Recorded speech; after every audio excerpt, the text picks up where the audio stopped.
Well, howdy there, Internet people. It's Bo again. So today we are going to talk about the mobilization over there, how it's going. We're going to talk about Putin's statement because we got a question about that, and we will talk about unit integrity and unit cohesion because these are things that are becoming important over there all of a sudden. Okay, so what was the question? If you missed it, Putin said that the mobilization would end in a couple weeks. They have the troop numbers that they think they need. Just a couple more weeks. Don't worry about it. And I got a question asking me if I thought that was true.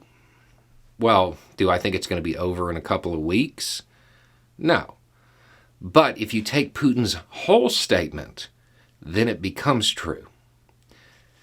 What he said was that it would be over in a couple of weeks and that there weren't further actions planned for the foreseeable future. That's a key phrase. And that, I believe, is true.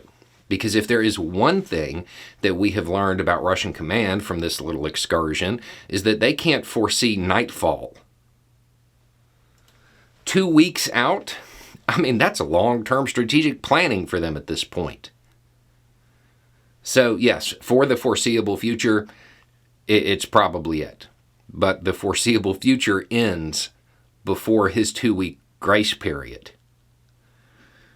No, I don't think the mobilization's over. I think it'll continue because I think they're going to continue to run out of troops. How's the mobilization going overall? Not well. They're meeting a lot of resistance. There's been the protests. There's been people fleeing the country by the hundreds of thousands. There have been the attacks, and now you have the situation that has arisen at a mobilization center. And if you haven't heard about this, all reporting, with the exception of Russian state media, is suggesting that there were some Russian troops and some Tajik troops at the same mobilization center. And one of the Russian officers basically insulted their god. And the Tajik troops lit him up. That is the reporting, and that is completely believable. It's almost like arming a whole bunch of people with different cultural identities, with different ways of thinking, and throwing them together isn't a good way to build unit cohesion. What would have stopped this? A little bit of sensitivity training.